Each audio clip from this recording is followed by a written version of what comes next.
Кусочек пластика выпал из моей руки и, ударившись о пол, бесследно исчез. Сколько бы я ни шарила по полу, под столом, под диваном, не было его нигде. Такое со мной бывало и раньше. Неудивительно, что случилось и сейчас.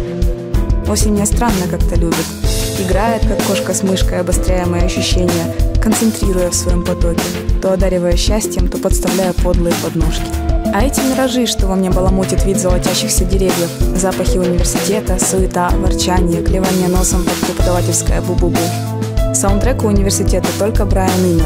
Наверное, потому что ты, мой милый университетский друг, так любишь Ино. Хотя, когда я запоминала неосознанно свою университетскую осень, я еще об этом не знала. И сама тогда его запоем не слушала.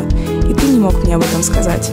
Тогда, в начале нашей дружбы, мы бесконечно спорили о всякой глупости типа либералов и патриотов, Каддафи, Америки с ее спрутовыми схемами и о революциях, от той, что в 68 году, до актуальной белоленточной. Я, кроме всего, еще и боялась, как бы твоя тогдашняя голубоглазая девушка не подумала чего, и Инна решительно не было места между всем этим. А чужие воспоминания – это отдельная страница в книге моих диагнозов. Я так и называю их, но никаким боком они не могли быть прикреплены ко мне. Было время, когда с сердечным другом бесконечно катались по области во всякие крошечные городки, и самые сочные поездки выпадали на осень. Возвращались мы засветло, прогуливались чаще по главным аллеям.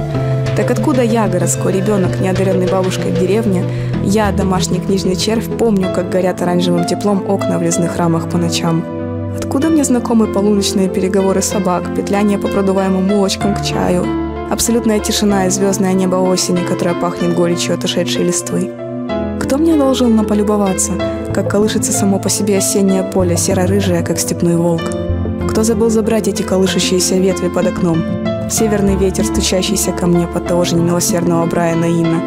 Ветви в свете, льющимся из моего окна, заставленного чужой какой-то геранью и странными книгами с развалов.